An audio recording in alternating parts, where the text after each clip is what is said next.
My name is Sawyer Langford, and most days I disappear into the hum of my own world. Not the polished, curated one my family parades around in. Mine smells like fresh-cut oak, varnish, and hard work. I rent the back of a rundown garage on the edge of town. No neon sign, no showroom. Just a sliding metal door, creaky hinges, and the echo of my grandfather's voice reminding me how to shape would like it was meant to live and breathe. That morning started like any other.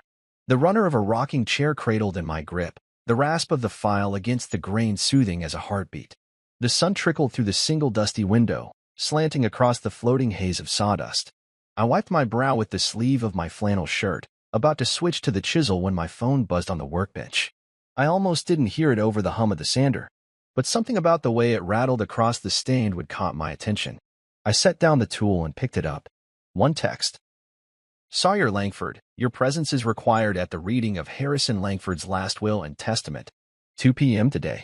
Langdon and Pierce. The name hit me like a brick. Harrison Langford. My grandfather. Gone 3 weeks. 3 weeks without a call, a condolence, a damn whisper. Not from my father. Not from my mother. Not even from Miles, my older brother who once told me I'd always be the family's quiet accident. I stared at the message, thumb hovering, waiting for some follow-up that explained how this wasn't a mistake. Because why now? Why me? They'd spent years pretending I didn't exist, especially after what happened last Thanksgiving. The holiday that should have been forgiveness turned into exile. I stood at that immaculate table, surrounded by crystal glassware and strained smiles, and said out loud the one thing none of them had the guts to say. The truth. The rot beneath the mansion walls. The secrets they buried under money and manicured appearances. And they made sure I paid for it. One by one, they cut me out like a tumor. I lost my standing, my voice, my access to the one man in that whole twisted house who actually saw me, Grandpa Harrison. I set the phone down. My hands trembled, not from fear, but from something sharper, disbelief laced with anger. I took a deep breath and stared at the chair frame in front of me. I had just sanded the rocker smooth, but suddenly it felt like it belonged to someone else. Like it was part of a life I had clawed together out of survival, and now, that fragile calm was being threatened again. Why would they ask me to show up? I wiped the sawdust from my hands, reached for the cloth, and cleaned the runner as if it would answer my questions. The garage felt smaller than usual. The air tighter. I hadn't even gone to the funeral. No one told me where it was. I found out Grandpa died from a news brief online. A photo of him at some city council event. The caption didn't even list his family. Just his accomplishments. I remember staring at the screen in the dark and wondering if he thought I abandoned him. If he died believing their lies. That was the part that twisted my gut the most. I looked around the garage at the worn apron hanging on the hook, the corner shelf Grandpa helped me build, the wooden carving knife he gave me when I was 17. He used to call it the Truth Finder, said it revealed what would want it to be if you just listened close enough. I picked it up, turning it over in my hand. The handle was worn smooth, the initials HL still etched into the base. That knife taught me more about legacy than my whole bloodline ever did. I checked the clock, 9:13 a.m. If I was going to walk into Langdon and Pierce, I couldn't look like I'd just rolled out of a lumber pile. I showered in the tiny unit I rented out back, dressed in the cleanest button-down I had, dark jeans, and the boots Grandpa bought me for my first carpentry job. By 1:30, I was on the road, the city stretching out before me in cold angles and mirrored towers. The law office sat at the top floor of a high-rise that reeked of power and pretense. I stepped into the marble lobby and told the receptionist my name. Her eyes flickered when she heard Langford. "They're waiting upstairs," she said. "You'll take elevator B." Up I went, heart steady but my mind racing. What kind of circus was I walking into? Why now, after everything? I braced myself for the performance I knew would greet me. They'd be shocked, then smug, then vicious. That's how it always went. The elevator doors opened with a soft ding, and I stepped into a hallway too quiet for comfort. Frosted glass, leather chairs, a painting I was sure cost more than my car. The office door read, Langdon and Pierce, Estate and Family Law. I knocked once and pushed it open. A man in a tailored suit, Langdon, presumably, stood and gave me a curt nod. "Mr. Langford." Right on time. Inside, I saw them. My brother, Miles, legs sprawled, gold watch glinting, phone already in hand like he was too busy to care. My father, Gordon, stiff-backed and scowling like someone had just spit in his drink. My mother, Sylvia, prim in pearls, clutching a leather folder like it held a crown. Clara, my sister-in-law, didn't even look up, just filed her nails and let out a quiet yawn. And then my breath caught. Delia, my wife, seated beside my brother. She looked up, blinked, and her expression didn't even flicker. What the hell is he doing here? Miles sneered, pushing his sunglasses up into his hair. This isn't a pity party. I was invited, I said evenly.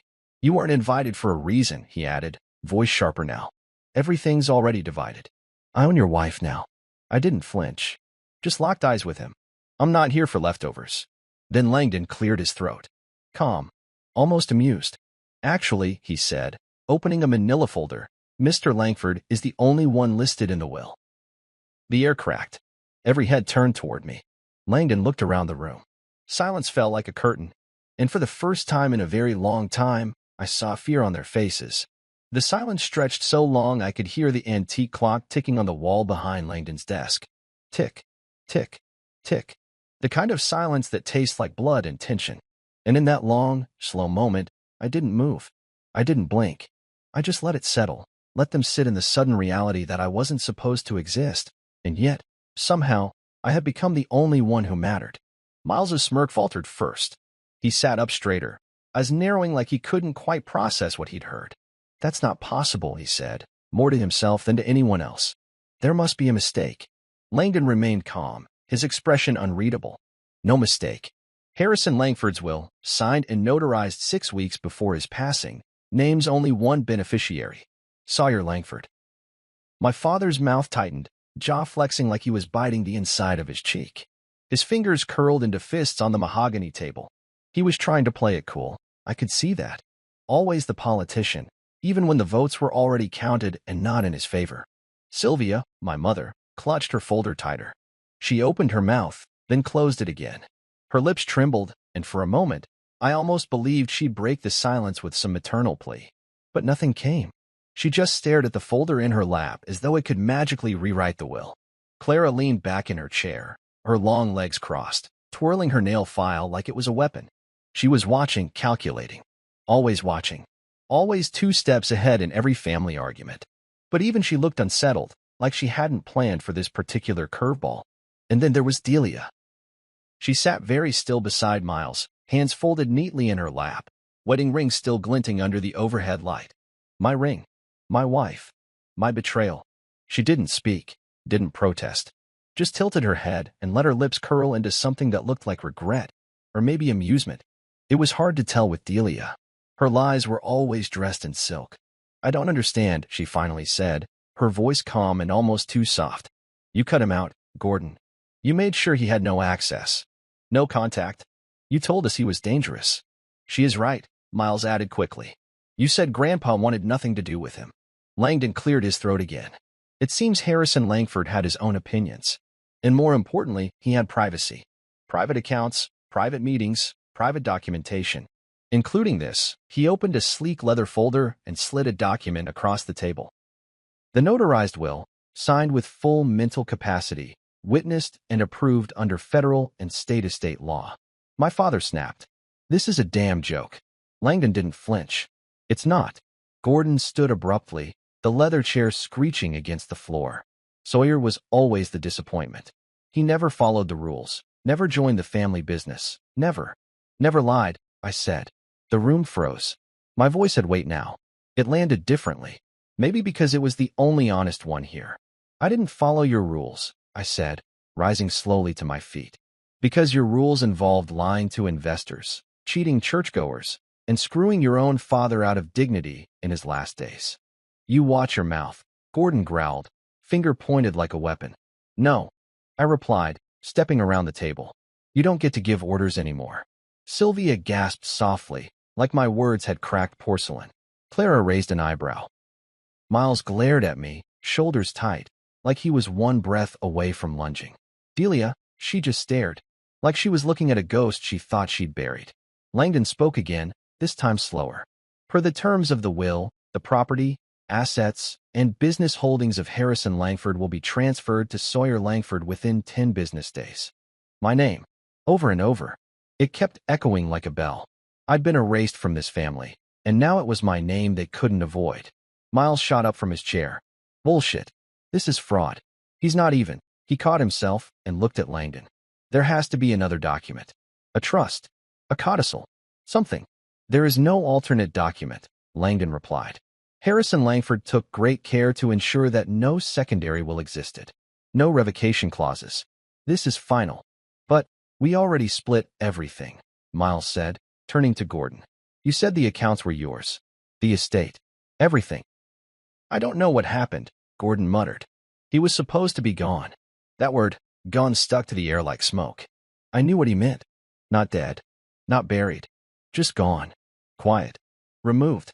Forgotten. That's what they tried to do. Make me vanish like dust off their polished lives. But I didn't vanish. I didn't come here for revenge, I said, voice low. But I also didn't come to be silenced. You spent years trying to erase me. You cut me off from the man who raised me better than any of you ever could. And now, here I am, the last person standing. Delia flinched, just barely, but enough for me to see it. Miles slammed his hand on the table. He's lying. He manipulated Grandpa. Langdon lifted a single finger, calm as ever. If you raise your voice again, I will have security escort you out. That shut him up. Gordon sank back into his chair like the weight of it all was finally starting to press down. He looked older than I remembered. Smaller. A man used to control, watching it evaporate. Sylvia wiped her eyes, mascara smudging. Clara looked suddenly bored, as if the show had lost its thrill. And Delia, well, she finally turned her face away. What happens now? She asked, voice thin. Langdon closed the folder. Now? We proceed with the reading of the will. And after that? She murmured. I looked at her, not with anger, not even sadness, just a clarity she wasn't ready for. After that, I said, you live with what you did. Then Langdon reached down beside his chair and pulled out a slim leather briefcase. And he added, we play the video. They all stiffened. A video? Gordon asked. Langdon nodded. Yes. Harrison Langford recorded a personal message before his death. He wanted you all to hear it together. And I intend to honor that request. I saw it in their faces before they even realized it themselves, the unease, the fear, because they all knew what they'd done. And Grandpa? He hadn't forgotten a single detail. Langdon set the laptop on the center of the table. And just like that, the power shifted again. They say families fall apart slowly, cracks appearing over time, then widening with stress. But mine? Mine shattered in one night. Thanksgiving.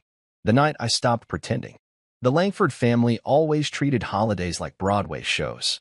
Our dining room, massive and echoing with polished silver and vintage wine, hosted more performance than gratitude.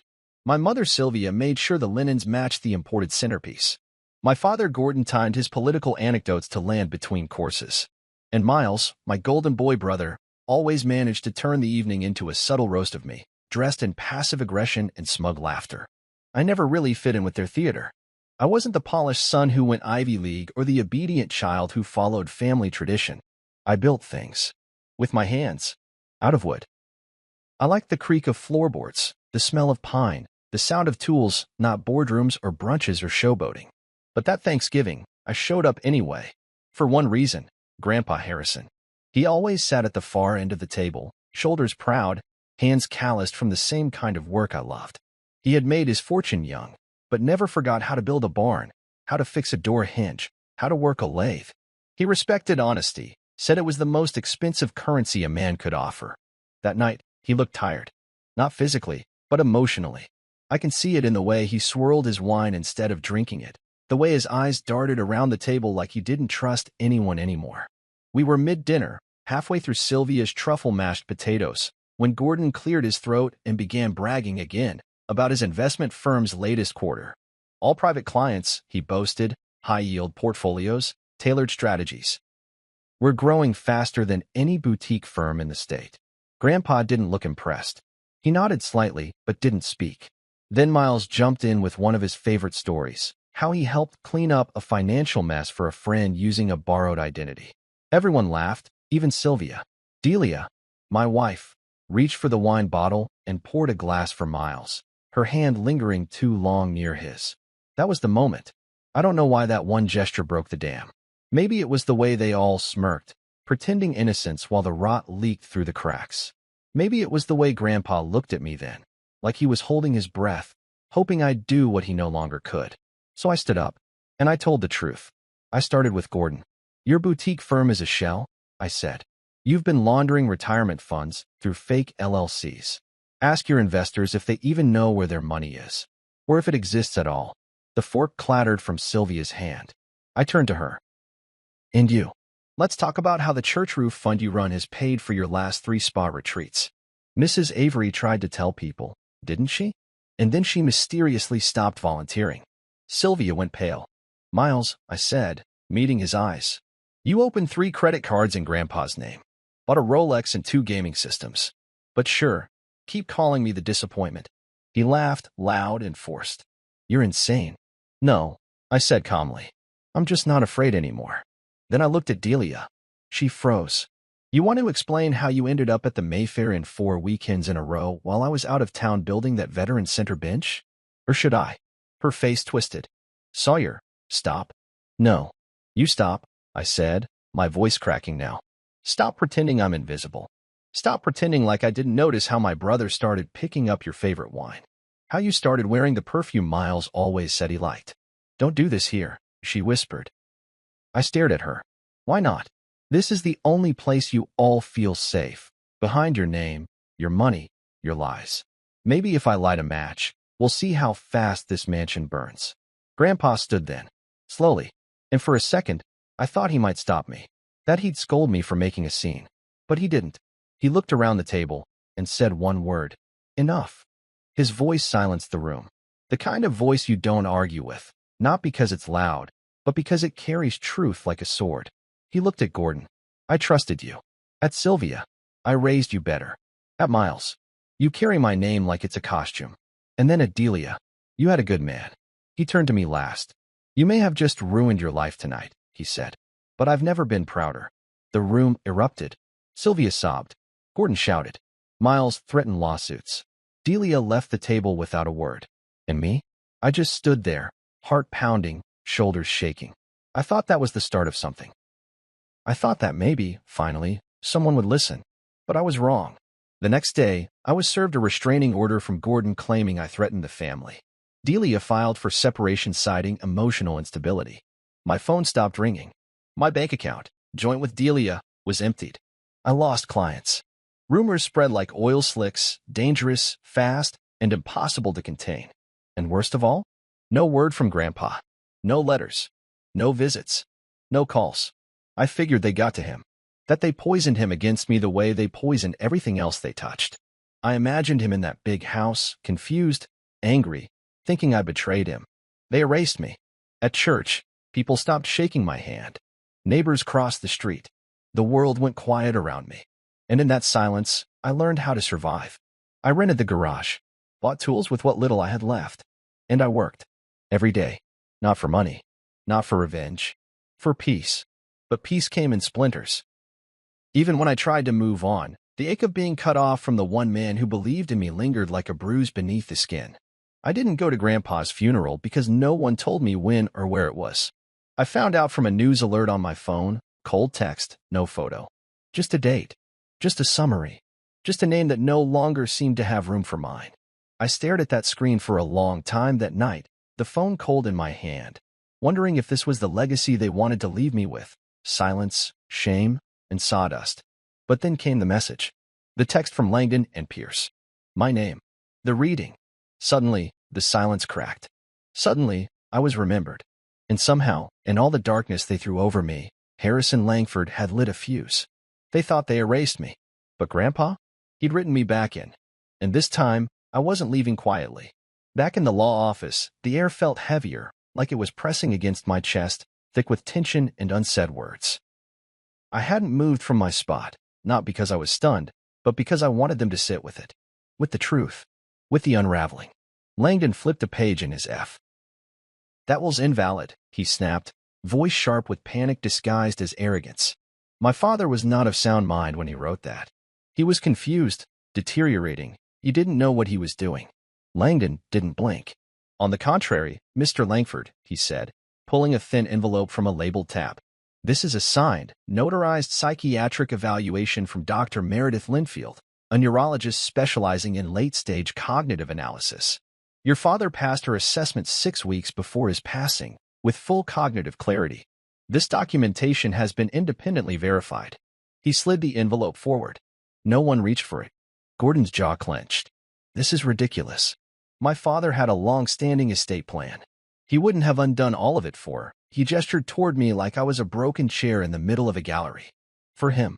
Langdon met his gaze, unbothered. Your father had the right to change his mind.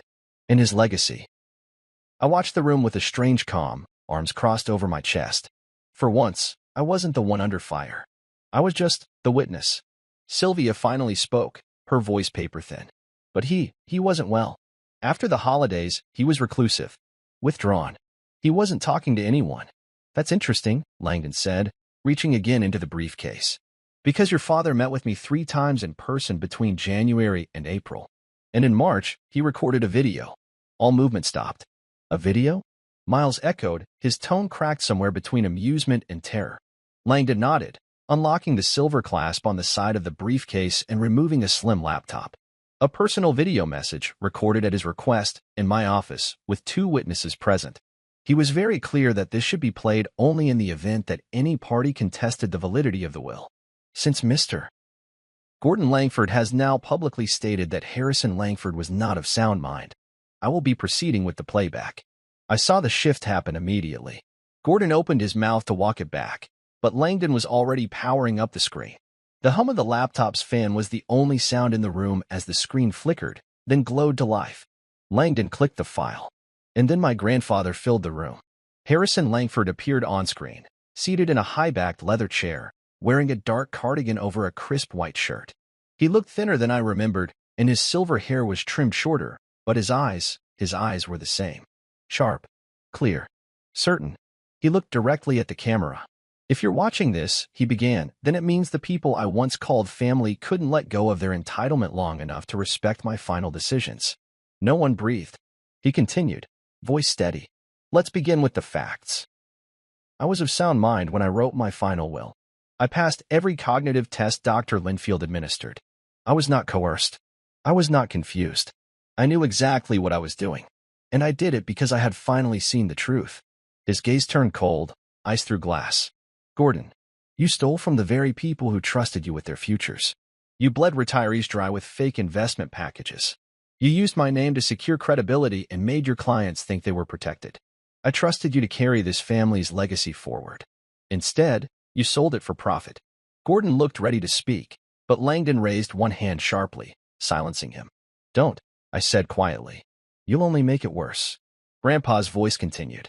Sylvia, the money you stole from the church wasn't just theft. It was betrayal of faith. You lied to the people who came to you for kindness and community. You used their generosity to fund your vanity while they went without. Sylvia pressed her napkin to her lips. Her hand trembled. Miles, Harrison said, his voice cutting clean. I never wanted you to be me. I only wanted you to be good. Instead, you opened lines of credit in my name. You lied, you stole, and you laughed about it. I watched the surveillance footage myself, the hotel, the transactions, the cover-up. You thought I wouldn't notice? You underestimated me. Miles looked like he might vomit. Then Harrison's tone softened. Not for sympathy, but for sincerity. Delia, I loved you like a daughter. You looked me in the eye and called Sawyer your forever. And yet I have the videos 4 different weekends at the Mayfair Inn with Miles. You didn't just betray a marriage. You betrayed a man who stood by you when your own parents wouldn't. Delia looked away, tears sliding silently down her cheeks. But I didn't move. I couldn't. I was frozen in that moment, watching everything I thought had been buried come boiling to the surface. Clara, Harrison added next, and I saw her finally react. Just a flicker of discomfort. I know about the caretaker. The one you seduced. The one you paid off. I have the footage. The texts. The settlement records. You made my home unsafe for vulnerable people. Then came the pause. And then, he looked into the lens again, and I swear, right into me. Sawyer, you told the truth. You stood up when everyone else played pretend. You lost everything because you chose honesty over comfort. You were the only one who didn't come to me with a handout. You came with questions, with doubt, with the pain of someone who still gave a damn. And that's why I'm leaving everything to you. My heart clenched. To the rest of you, he added, there's no need to ask why you were excluded. You know exactly why. And then, with one final glance, he said, this legacy ends with me. And it begins with Sawyer. The screen went dark. No music. No credits. Just silence. Langdon shut the laptop, slow and deliberate. And in that silence, no one dared speak. Gordon's face was stone. Sylvia looked like she might faint. Miles stared at his shoes like they'd betrayed him. Delia, she was weeping now, openly. And Clara? She just sat there, stunned, like her entire sense of control had been shattered in one 12-minute confession. Langdon spoke again. We'll begin reading the specific terms of the will next. But I wasn't listening. I was still staring at the spot where my grandfather's face had been just moments ago. Still hearing his words. Still feeling them settle into my bones like armor. He remembered me. Not just in the legal sense. In the human one. And now, the truth was loose in the room. And nothing would ever be the same again. The video ended, but its echoes lingered, vibrating in the air like the hum of a struck bell that refused to fade. Harrison Langford might have been dead 3 weeks, but he was more alive in that moment than anyone sitting at the table. I couldn't look at anyone. Not yet. I was still inside the weight of his words, trying to hold back everything that threatened to rise in my throat. Grief, fury, something like vindication, and something else I couldn't quite name. I had spent so long thinking he'd died without knowing the truth, thinking they'd poisoned him against me in those final months. But he knew. He saw. Langdon didn't wait long. He tapped the folder on the table and cleared his throat. With Mr. Langford's final video statement concluded, we will now proceed with the distribution of assets according to his instructions. He pulled out the first envelope. To Gordon Langford. Gordon sat up slightly, still clinging to a thread of hope. Maybe some residual inheritance, something Harrison overlooked. Some reward for the decades he believed he deserved credit for. Langdon continued, tone perfectly neutral. Your father has left you a sealed letter, already submitted to the SEC, along with this. He placed a glossy pamphlet on the table. I recognized it instantly. The brochure for Gordon's fraudulent investment firm. Black embossed lettering, photos of fake office buildings, false testimonials. All of it. Gordon reached for it with shaking fingers. You can't be serious. I'm afraid he was, Langdon replied. The letter is a detailed confession of your activities, naming specific accounts, dates, and victims. The SEC will decide how to proceed. I turned my head slightly. Gordon looked like a man watching his own empire collapse, brick by brick, truth by truth. Langdon moved on. To Sylvia Langford. My mother blinked back tears, lips tight. I could almost see her praying that he had spared her humiliation. But Harrison had never been a half-measure kind of man. A church collection plate. And a typed confession already mailed to Pastor Reynolds. Your husband's name was not included. The confession is yours alone to carry. Sylvia let out a muffled gasp, her face crumpling. He's trying to destroy us. No, I said, finally speaking. He's just revealing what was already true. Langdon reached into the folder again. To Miles Langford. Miles rolled his eyes. Here comes the rehab pamphlet. Can't wait. Langdon didn't even smirk. He placed 2 documents in front of him. One is an admission form for Halston Ridge Recovery Center. The second is a court summons for credit fraud. Your father submitted them both. You're bluffing, Miles said, voice cracking. That's not even a real summons. Langdon didn't flinch. Feel free to have your attorney verify. The clerk's stamp is in the lower right corner. Miles looked down, jaw clenching, face flushed with disbelief and rage. He had no right. He had every right, I interrupted. You used his name. You stole from him. You lied to every person you shook hands with. He finally made you answer for it. Langdon turned to the next name. To Delia Langford. I felt her flinch next to me. She straightened her back, bracing for impact. Langdon slid forward a standard-sized white envelope. Inside is the deed to room 407 at the Mayfair Inn. For recorded visits. For sets of security camera footage. For timestamps. All provided to Mr. Langford before his passing. Delia didn't open it. Her hand hovered over the envelope, trembling. She didn't cry this time. Just stared at it. The thin slice of paper that severed whatever she thought was still alive between us. Langdon's voice didn't slow. To Clara Langford. Clara looked up with that same blank expression she always wore when consequences were mentioned, like they were someone else's problem. I used to think she was just cold, but now I knew it was something deeper. Arrogance carved into bone. Langdon placed a flash drive on the table. Digital footage from your visits to Carter Shaw's apartment. The caretaker. The one who disappeared with a non-disclosure payment in his bank account. The one who contacted Mr. Langford 6 months ago. Clara's nostrils flared, but she didn't speak. She stared at the drive like it might explode. Langdon looked around the room once more before turning his gaze to me. And finally, he paused. To my grandson, Sawyer Langford, the only one with honor. Those words hit me like a warm knife. I felt my throat tighten again, but I kept my eyes forward. I leave everything else. Langdon began listing it out, calm and methodical. The Langford estate, including the house in Waverly Park, the adjacent farmland, and all adjoining properties. The entirety of the Harrison Langford Trust valued at approximately $6.1 million in diversified assets.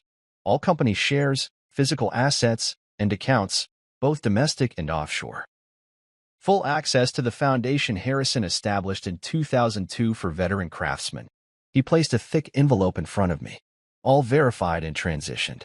You will receive a call from our fiduciary partner this evening to begin the transfer of legal ownership.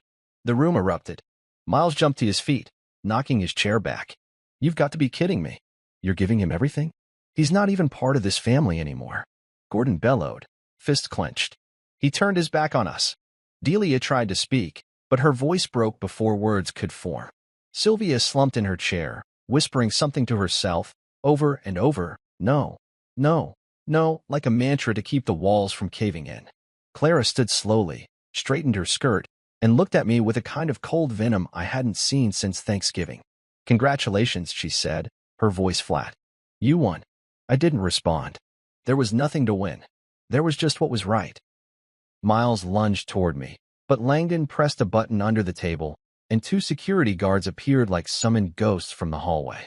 You will all calm yourselves, Langdon said firmly, his composure unshaken. This reading is not a negotiation. This is a conclusion. One by one, they fell silent again, stewing in shock, rage, or something worse, powerlessness. Langdon reached beside him and tapped the same locked leather briefcase he had opened earlier. Final point, he said smoothly. As executor of Mr. Langford's estate, I am to inform you of a conditional clause tied to this case. He tapped it once more. If any of you files a legal challenge, a contest, or an objection to the validity of this will, this briefcase and its contents, photos, videos, financial records, will be sent directly to the district attorney, the Internal Revenue Service, and federal regulatory bodies. He opened the clasp just enough to show the stacks inside. Organized. Labeled. Dated. Mr. Langford called it his insurance policy, Langdon added, looking each of them in the eye. I call it checkmate. And just like that, the fury died. Gordon sat down like someone had knocked the wind from him. Sylvia's eyes fluttered shut. Miles stopped pacing and stared blankly at the floor. Delia dropped her gaze, defeated. Clara folded her arms but said nothing. I didn't gloat. I didn't smirk. I simply nodded and whispered the only words that mattered anymore. He remembered me. And now, they couldn't forget me if they tried. Langdon placed the will gently back into his briefcase as if it were sacred. Not a sheet of paper, but a declaration, a final, irrevocable judgment. The only sound was the low whir of the ceiling fan overhead and the occasional click from Langdon's pen as he marked each distribution complete. I hadn't moved since the last word had been spoken, not because I didn't know what to do, but because I knew exactly what would happen next.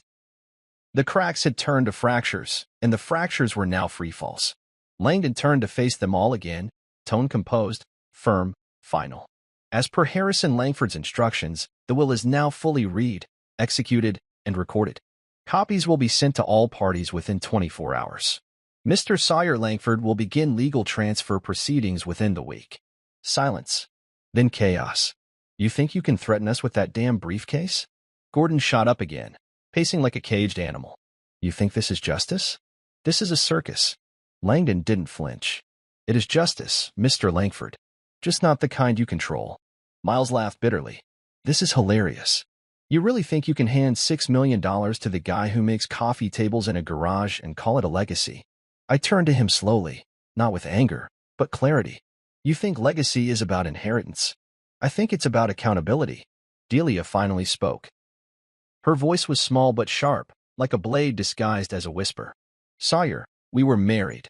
You can't just act like that meant nothing.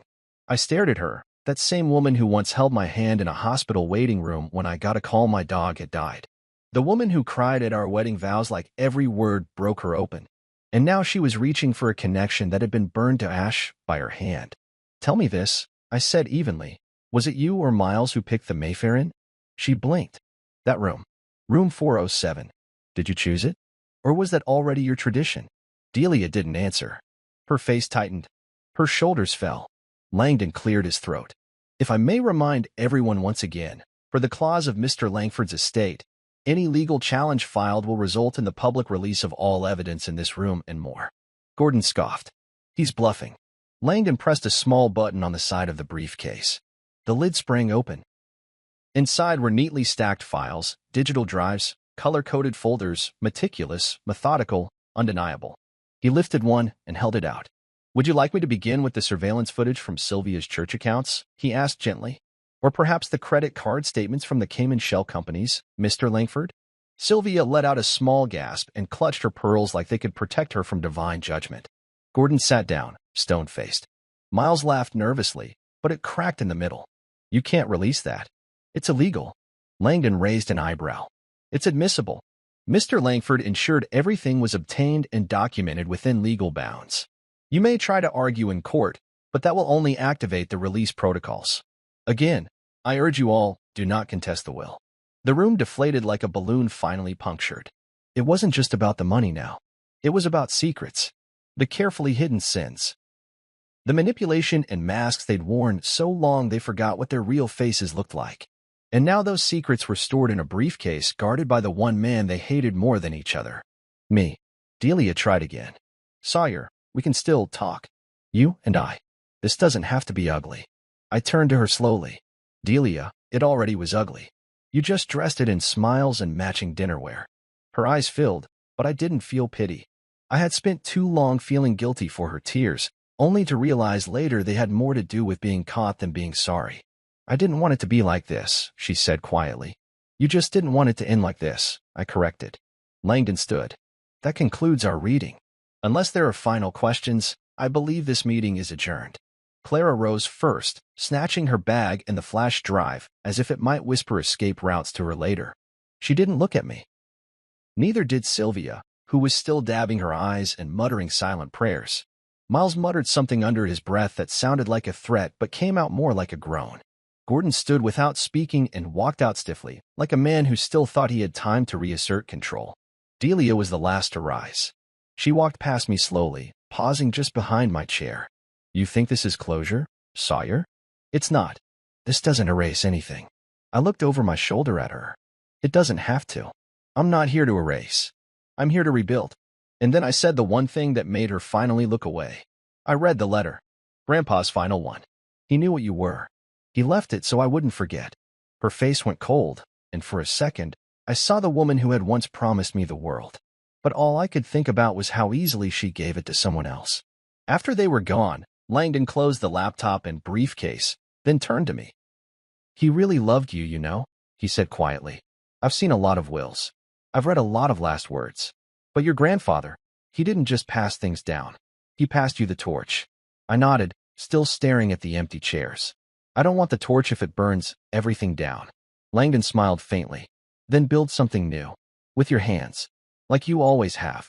I stayed behind after he left, just sitting in tea. Account details. But also, a letter. Handwritten. Old paper. Ink faded slightly. My name in Harrison Sharp, unmistakable scrawl. I unfolded it with care. Sawyer. If you're reading this, it means they finally heard what I had to say. And you've lived long enough to see what the truth can do when it's allowed to breathe. I know they made you feel small.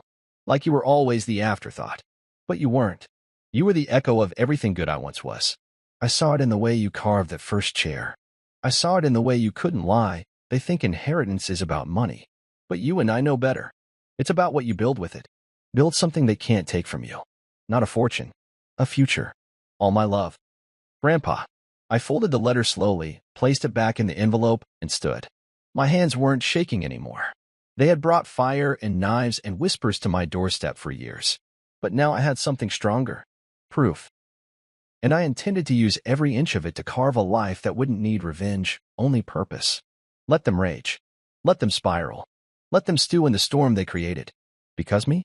I was walking into calm, with calloused hands, a clean conscience, and everything they never expected me to hold. Power, peace, and a legacy built from truth. I didn't expect them to go quietly, but watching them unravel in real time was like watching a slow-motion collapse. After the will reading, Langdon had one final instruction from my grandfather, a clause Harrison had called the contingency firewall. It came in the form of that briefcase, now sealed again and sitting beside me like a dormant grenade. The instructions were simple. If any of them tried to challenge the will, even once, the entire contents would go public. Not just to the media, to the DA, the IRS, the SEC, names, dates, receipts, footage. He called it checkmate. I called it freedom. When I walked back into the room 2 days later to sign the final transfer documents, they were already there. Not all of them, just the boldest ones. Gordon, Miles, Delia, Clara. They sat in leather chairs like hostages deciding whether to rebel or retreat. Gordon looked tired, worn thin from years of deceit unraveling in days. Miles paced like a caged dog. Delia sat quietly, hands folded like she still didn't know who to be now that the performance was over. Before you go through with this, Gordon said, standing slowly, we'd like to propose a compromise. Langdon looked at me. I nodded, letting them speak. Split the estate, Gordon said. Not equally. Just enough. We don't challenge the will, we stay quiet. You keep most of it. But give the family something. Delia added softly, we can work through this, sire. We were a family once.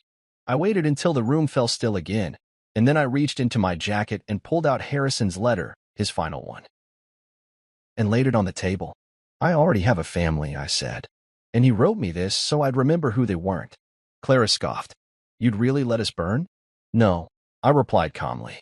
You already lit the match. I'm just not jumping into the fire to save you. Langdon opened the briefcase one last time, just enough for them to see the neatly labeled stacks inside. Their faces drained. He didn't need to say a word. One by one, they stood and left. No fight. No storm. Just silence. The kind that follows defeat. Langdon turned to me. So, Mr. Langford, shall we begin the transfer? I looked at the briefcase, then the documents. I thought of the man who taught me how to carve joints without nails, how to be honest when it hurt, how to show up for the people who mattered. Yes, I said. Let's begin. And as I signed the papers, pin scratching across the page like the sound of a life finally being reclaimed, I didn't feel like I was taking anything. I felt like I was returning home. A week after the final papers were signed, I sat in the sunroom of what was once my grandfather's estate, his cane still resting by the fireplace where he used to sit and read when the house was quiet. The walls smelled like varnish and aged books. The shelves hadn't been dusted in months, but the dust was welcome. It was proof of real time passing, not manufactured perfection like the Langfords used to curate. The place felt hollow, yes, but not cold. It was waiting for something, or maybe someone. I rested my fingers on the envelope marked Redemption Trust. Kenzo Adair, the financial advisor Harrison had trusted, sat across from me in a wool vest, flipping through pages with calm precision. His voice was gentle, but every word landed like a hammer. So, the trust is fully liquid. No debt, no liens, no buried clauses. You're free to direct it however you want. Harrison was methodical. I chuckled quietly, eyes on a carved eagle above the mantel. That's one word for it. Kenzo smiled. He also said this trust wasn't about wealth. It was about rebuilding what his name broke. I looked down at the stack of documents, itemized, purposeful. This wasn't just money.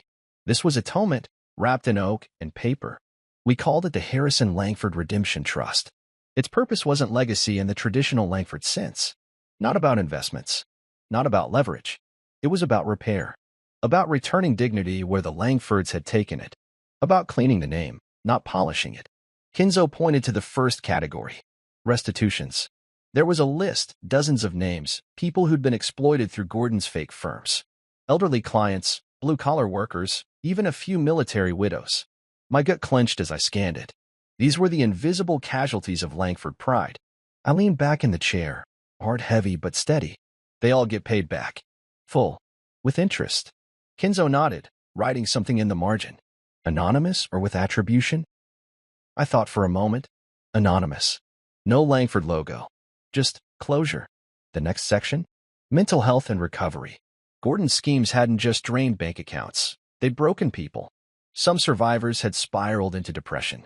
some into addiction. One man had taken his own life. I wouldn't let that be another hidden footnote. I want to fund a full mental health and recovery center, I said, voice firmer now. In their names. With trauma counseling, financial coaching, legal aid. Kinzo's pen scribbled. Location? I didn't hesitate. Right here. Belridge. A pause. And the third portion? He asked. I swallowed, then pulled a weathered blueprint from a leather folder. Grandpa's drawings. Sketches of a woodshop he'd once dreamed of opening with me, part community center, part veteran support hub, part school for the trade that saved both of us. Kinzo's brows lifted. This is beautiful. It's what he always wanted, I said quietly. A space where men and women could learn to build again. Not just furniture. Confidence. Skill. Community. A place for vets. For people like us. Who don't belong at boardroom tables but know how to work with their hands. Kinzo leaned back in admiration. You're not just preserving a legacy, you're rewriting it. And I was. The old Langford name, so polished, so feared, had been about dominance. Appearances. Superiority. But this new version? It was going to be carved, not printed. Quiet, not broadcast. Useful, not decorative. I signed the trust documentation, initialed the release statements, and pressed my thumbprint on the biometric ledger Harrison had insisted on including. I felt no loss. No hesitation. The $6 million they'd all clawed and schemed for was now fuel for something far greater than status. As Kinzo packed up, he gave me a curious look. You're calm. I'm free, I said simply. After he left, I stayed in the sunroom. The light shifted on the walls like memories. I pulled a photo album from the shelf, a dusty leather-bound one labeled Sawyer, 1993 to 1999.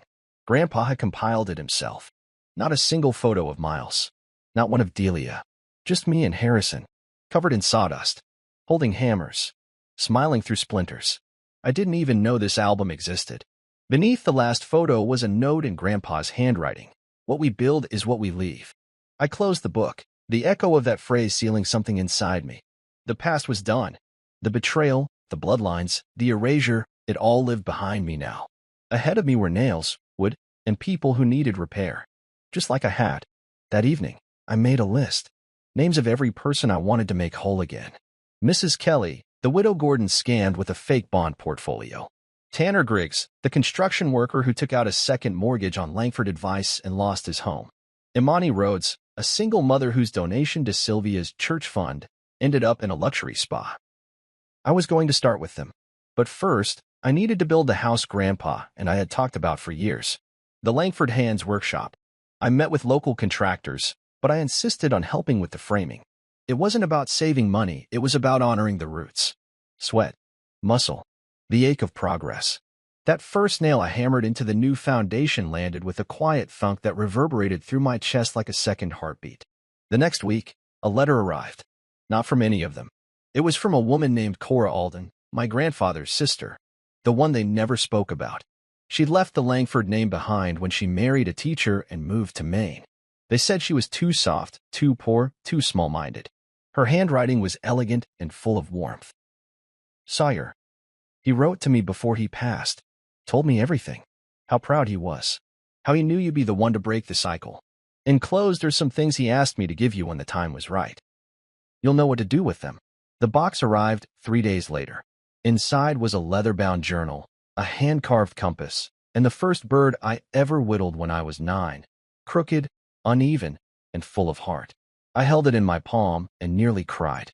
At the bottom of the box was a page from a book, underlined in ink. Courage isn't a man with a gun in his hand. It's knowing you're licked before you begin and seeing it through anyway. To Kill a Mockingbird. Grandpa's favorite. He'd left me more than money. He'd left me a mirror, so I'd always remember who I was before they tried to erase me. That night, I drove to Mrs. Kelly's house with a cashier's check for every penny she'd lost. She didn't recognize me at first, but when I said my name, her eyes widened. Langford, she whispered. I'm the other one, I said gently. The one who came to return what was stolen. She cried before I even opened the envelope. She hugged me, thin arms trembling around my back, and whispered through tears, "You have his heart." I left lighter that night. Not wealthier, not more powerful, but freer. Over the next month, I repeated that drive a dozen times. To rural homes and apartments, to single parents and retirees, to faces worn by stress and years of feeling forgotten. Each time, I didn't just give them money. I gave them closure. I gave them truth. And in doing so, I gave it to myself. Not everyone accepted it easily. Some slammed the door. But most? They looked at me with something I hadn't seen in a long time. Trust. Not because of a name, but because of an action. Miles tried to call once. Left a voicemail. You've made your point. You're the better man. Congrats. Can we talk now? I deleted it. Sylvia sent a note for reconciliation. Gordon sent a vague legal inquiry. Clara sent nothing, probably too busy trying to seduce her way out of consequence. And Delia? She never tried again. Good. They had tried to bury me beneath silence, shame, and revisionist history. But Grandpa had left behind the one thing they couldn't alter, a voice. And I was using it, not to shout, not to boast, but to rebuild. One brick at a time, one repair at a time, one forgotten person at a time. The Langford name was no longer a brand. It was a tool, and I was holding the handle now. The package arrived without a return label, wrapped in plain brown paper and tied with thin twine like something out of another century. No branding, no ceremony, just a quiet knock on the door of the Langford estate that now belonged solely to me. It was early, barely past sunrise. The air still held that soft chill that clings to autumn mornings, and the fog was just beginning to lift off the grass like breath. I opened the front door expecting a courier, maybe Kinzo, maybe another legal document needing my signature. But there was no one there. Just the box resting neatly on the threshold like it had always belonged there. Inside, nestled between sheets of old newspaper and a cloth embroidered with delicate ivy patterns, were keepsakes. Small, deliberate items with enormous meaning. The first was a carved wooden bird, weathered, a little chipped at the wing, but unmistakable. My first carving. I hadn't seen it in 20 years. The last time I remembered holding it, I was sitting on Grandpa Harrison's lap, 9 years old, proud as hell because it didn't fall apart when I touched it. The second item was a journal, worn leather, pages bloated with ink and time. It was Harrison's, of course. I'd seen it before, but never been allowed to read it. He always kept it close, tucked into the bottom drawer of his old oak desk, the one with the brass handles and the ink stain on the left side from when I spilled a bottle during one of our learn-to-write cursive afternoons. I sat with it for a long time, my fingers brushing over the cover like I was afraid it might disappear. Inside, the first few pages were memories, entries from decades past, thoughts about raising a family, the pain of watching Gordon twist into someone cold, the regret of letting Sylvia become more concerned with appearances than people. But as I flipped through, I saw it shift. The handwriting aged, the tone sharpened. There were notes about Miles, about Delia, about me. Sawyer's hands are steady. He doesn't force the wood. He listens to it. That matters more than he knows. They don't understand him. Gordon thinks silence is weakness. Sylvia calls it shyness. But I've seen the way Sawyer sees the world, how he notices the grain in people the way he notices it in oak. He's the only one who didn't ask me for money. He asked me what kind of tree the chair was made from. The more I read, the more I felt a kind of warmth spread through me. Something like being remembered, even long after the remembering was supposed to stop. And then, near the very back, was a folded note, underlined in the same deep blue ink he always used when it mattered. There will come a day when they try to tell you who you are. When that day comes, open the drawer in the hallway cabinet, the one that sticks a little on the left. What's inside belongs to you. I blinked. My breath caught in my throat. I set the journal down and walked through the house, barefoot on the polished floors, sunlight now beginning to filter through the tall windows. The cabinet was just where I remembered. A narrow hallway piece Grandpa used to drop keys and letters on. I pulled the drawer. It stuck, just like he said. I jiggled it slightly, and it gave. Inside, wrapped in a faded military green cloth, was a key. Attached to it by a ring of old leather was a brass tag etched with 2 words. The workshop. My heart pounded. I knew what it meant. Harrison had bought the property years ago, an old firehouse on the edge of town. He used to talk about turning it into a workshop, a place where veterans could come and learn carpentry. Not just furniture, he used to say. Purpose. Stability. A place where hands matter more than resumes. But nothing ever came of it. At least, that's what I'd been told. I drove there that afternoon, hands gripping the steering wheel tighter than usual. The old firehouse sat quietly at the edge of a wooded area, red brick faded by time, windows boarded but intact. There was no sign, no proof it belonged to anyone, just the quiet hum of possibility. I walked up to the rusted side door and slid the key into the lock. It turned without resistance, like it had been waiting. Inside, the air smelled of dust and oil and old wood, like time itself had been stored in there. There were tools, benches, boxes marked with my name. Grandpa had been building this quietly, piece by piece. He hadn't just left me in a state. He had built me a home. I spent the next few days cleaning, repairing the floors, checking the support beams. The structure was solid. The wiring needed work, but it would hold. It had already held so much. As I opened each box labeled Sawyer, I found more than tools. I found pieces of myself, drawings we'd done together, half-finished carvings, a set of chisels with SL burned into the handles. And then, behind a false wall panel, I found something else. A safe. Inside it, photographs. Dozens of them. Me and Grandpa over the years. Candid shots. Not staged. Real. Laughing. Working. Covered in sawdust and pride. Every birthday I thought he missed, he hadn't. Every milestone I assumed he'd ignored, he'd kept a photo, a date, a note. He hadn't abandoned me after Thanksgiving. They had simply hidden him from me. And now, the truth lived in a firehouse full of memory and blueprints. I knew what I had to do. I reached out to local veterans groups, sent quiet invitations, told them I was opening a space for learning, for healing, for creating. No fees, no cameras, just purpose. The first man who came was named Elijah. Army, 2 tours, back now, and feeling like no one knew what to do with him. You really offering this for free? He asked, suspicious. I nodded. You show up. You learn. You build something. And when you're ready, you teach the next guy. He stared at me for a moment, then nodded. That's the best thing anyone said to me in years.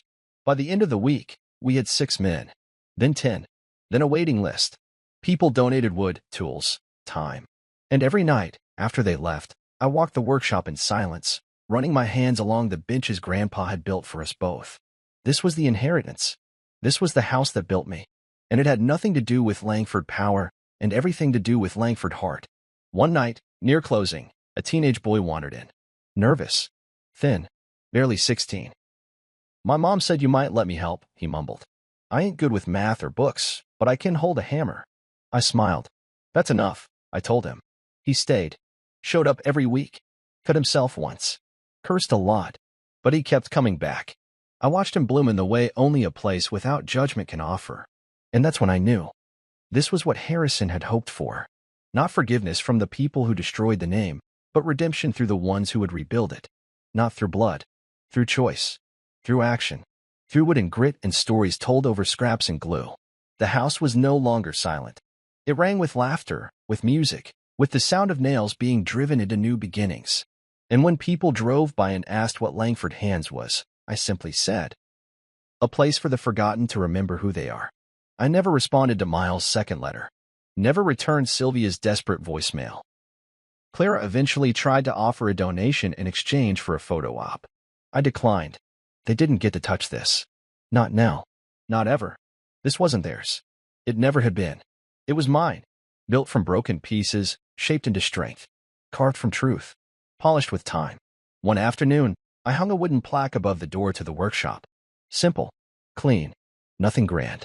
The house that built me. And beneath it, etched in small script, just foe.